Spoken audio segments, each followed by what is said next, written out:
नमस्कार दोस्तों, आपके अपने YouTube चैनल DRX फार्मा में आपका स्वागत है। आज हम देखेंगे component of cell and its function. इससे पहले जो प्रीवियस वीडियो था, इसका जो पार्ट फर्स्ट है, उसमें हम लोगों ने डिस्कस किया था कि सेल्स क्या होते हैं, सेल्स के टाइप्स क्या होंगे, सेल्स के फंक्शन क्या होंगे, कितने टाइप्स की सेल्स होती हैं, ये सब कुछ हमने इस वीडियो पर डिस्कस किया था। आज हम देखेंगे जो सेल के कंपोनेंट्स होते हैं और उसके क्या क्या फंक्शंस है। ये आप स्ट्रक्चर देख सकते हैं, सेल्स का स्ट्रक्चर है।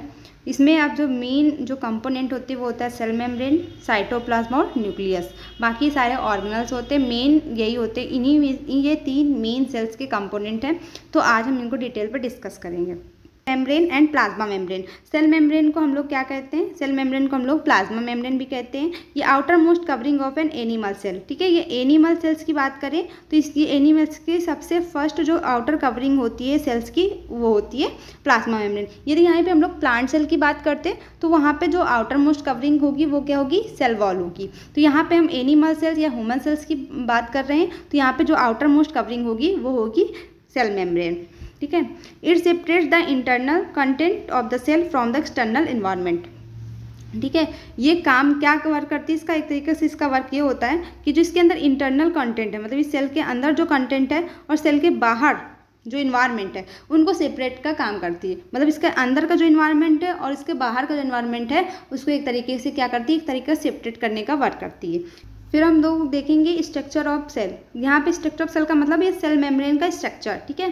सेल मेम्ब्रेन का यहाँ पे स्ट्रक्चर देखेंगे तो सेल मेम्ब्रेन जो होती है किससे मिलके बनी होती है? फॉस्फोलिपिड बाइलेयर और प्रोटीन, और वहाँ पे कुछ प्रोटीन और लिपिड के साथ कार्बोहाइड्रेट भी अटैच होता है। अब यहाँ पे हम लोग फिगर पे देखते हैं, जैसे कि ये फ्लूइड मॉसिंग मॉडल आप देख सकते हैं। फ्लूइड मॉसिंग मॉडल में आप क्या रखना है? जैसे इसमें देखिए फॉस्फोलिपिड है, यहाँ फॉस्फोलिपिड आप देख सकते हैं। इसमें देखिए दो लेयर है फैट की, तो ये फॉस्फोलिपिड है, ठीक है। यहाँ पे कुछ ग्लाइकोप्रोटीन भी प्रेजेंट है जो कि आप देख सकते हैं, और यहाँ पेरीफेरल प्रोटीन भी प्रेजेंट होती है, और जो प्रोटीन इंटीग्रल प्रोटीन ये भी यहाँ पे प्रेजेंट है, ठीक है।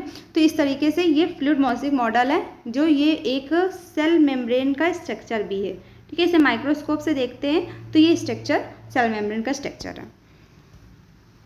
फिर फंक्शंस क्या होता है? सेल मेम्ब्रेन के फंक्शंस देख लेते हैं। Protect the internal part of the cell, ठीक है। सेल के अंदर जो इंटरनल पार्ट होता है, ठीक है, ये सेल के अंदर जो भी पार्ट होता है अंदर, तो उसको क्या करती है? एक तरीके से प्रोटेक्ट करके रखती है। Maintain the shape of the cell, cell का एक शेप मेंटेन हो सके इसको भी वो वर्क करती है। Act as a selectively permeable barrier, control entry and exist of the substance, ठीक है। इसको एक सेलेक्टिवली परमिएबल मेम्ब्रेन जैसे बोलते हैं, तो एक तरीके से बैरियर का काम करती है। बैरियर का मतलब रुकावट का, ठीक है। जैसे कि इसके अंदर कौन से मॉलिक्यूल्स इंटर होंगे, कौन से मॉलिक्यूल बाहर होंगे, ठीक है। ये एक तरीके का यही सेलेक्ट करेगी कि जो भी मॉलिक्यूल जो प्रोटीन का है कि लिपिड का है वो सेल के अंदर जाएगा या नहीं जाएगा, वो यही डिसाइड करती है। Helps in the transport of nutrition and waste, ये क्या करती है? हेल्प करती है ट्रांसपोर्ट करने का। जैसे जो भी न्यूट्रिशन है, न्यूट्रिएंट्स है और वेस्ट है, उसका हेल्प करती है। जैसे कि वेस्ट है उसको बाहर आउट करने पे हेल्प करती है, न्यूट्रिएंट्स जो है उसके अंदर इनसाइड करने, मतलब सेल के अंदर जाने में हेल्प करती है।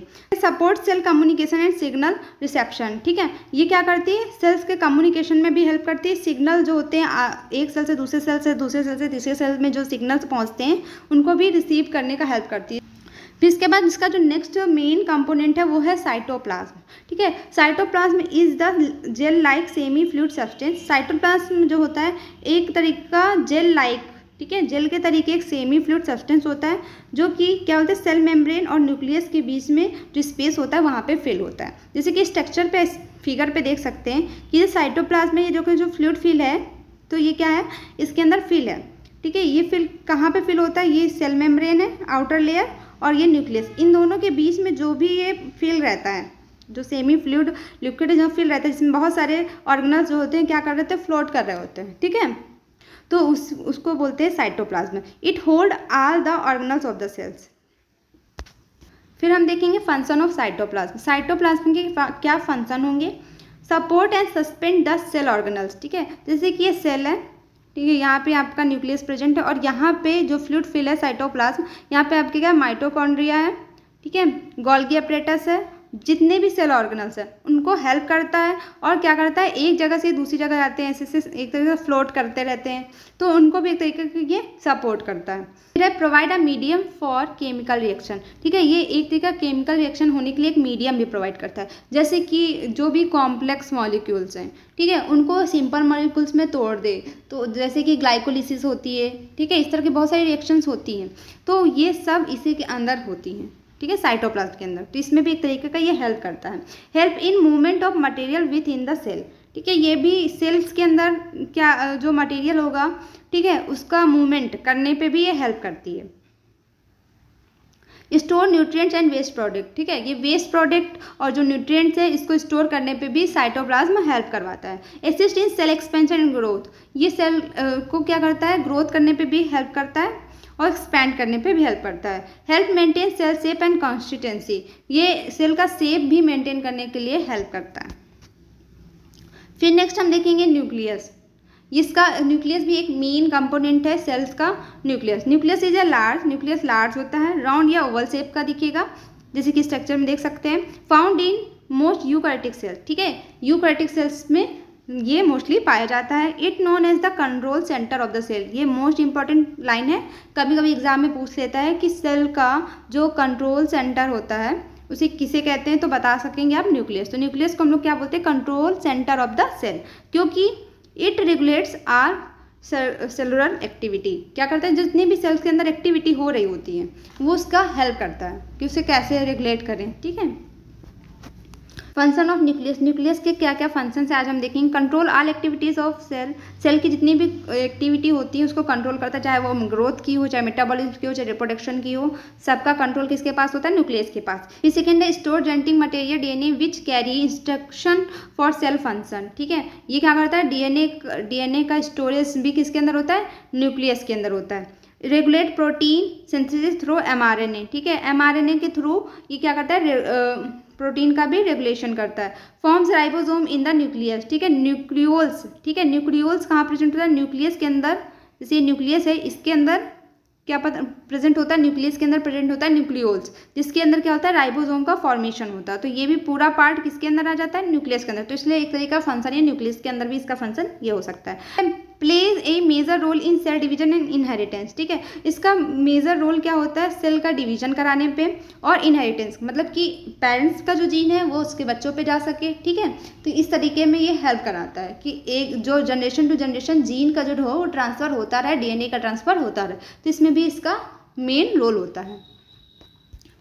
फिर है माइटोकॉन्ड्रिया, ठीक है, माइटोकॉन्ड्रिया के बारे में भी पढ़ लेते हैं। Mitochondria are double membrane bound organelles, mitochondria क्या होते हैं, डबल मेम्ब्रेन बाउंड ऑर्गेनल्स है, जो कि यूकैरियोटिक सेल्स में ज़्यादातर मिलती है देखने को, ठीक है। जैसे माइटोकॉन्ड्रिया जो होती है उसके ऊपर क्या होता है, डबल लेयर होती है, ठीक है, इसीलिए इसको हम लोग क्या बोलते हैं, powerhouse of the cell, क्योंकि बिकॉज दे प्रोड्यूस एनर्जी, इसको हम लोग किस नाम से बुलाते हैं, powerhouse of the cell. ये भी एग्जाम से पॉइंट ऑफ व्यू से ये लाइन जो है बहुत इंपॉर्टेंट है, इसको याद रखिएगा।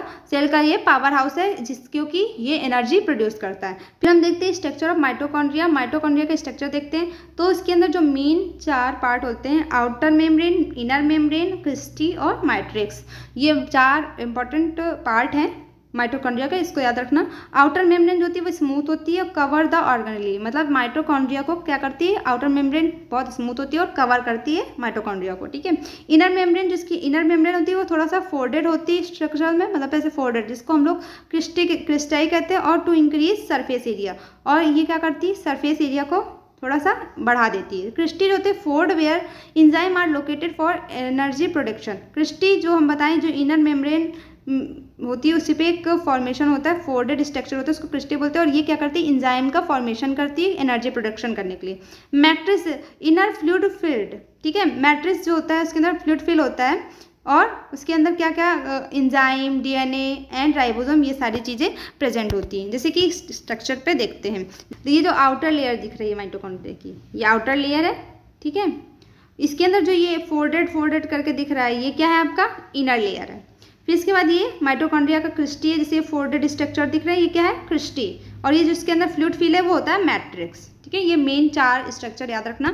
फिर इसके बाद फंक्शन ऑफ माइटोकॉन्ड्रिया का क्या क्या मेन फंक्शन है ये देखते हैं। Produce energy ATP by the process of aerobic respiration, ठीक है। इसमें क्या करता है कि माइटोकॉन्ड्रिया का जो मेन काम है वो एनर्जी प्रोड्यूस करने का, और वो एनर्जी कौन सी है? एटीपी। एटीपी का फुल फॉर्म एडिनोसिन ट्राइफॉस्फेट, ठीक है। By the process of aerobic respiration, किस प्रोसेस से ये एनर्जी प्रोड्यूस करती है? एरोबिक रिस्पायरेशन से। तो ये फंक्शन हो गया mitochondria.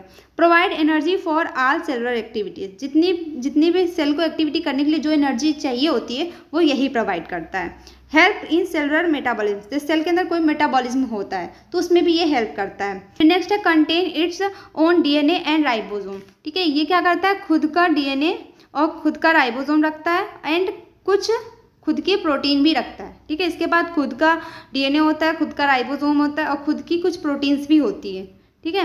Help in calcium storage, ये क्या करता है? कैल्शियम को स्टोर करने में भी हेल्प करता है। एंड मेंटेन आयंस बैलेंस, और आयन जो होते हैं उनको बैलेंस करने पे भी ये हेल्प करता है। जिसके बाद नेक्स्ट ऑर्गन है जैसे कि राइबोसोम, एंडोप्लाज्मिक रेटिकुलम, ये सब हम लोग नेक्स्ट वीडियो पे डिस्कस करेंगे। ये आपको वीडियो अच्छी लगी हो तो प्लीज़ वीडियो को लाइक करें और चैनल को सब्सक्राइब करें। Thank you.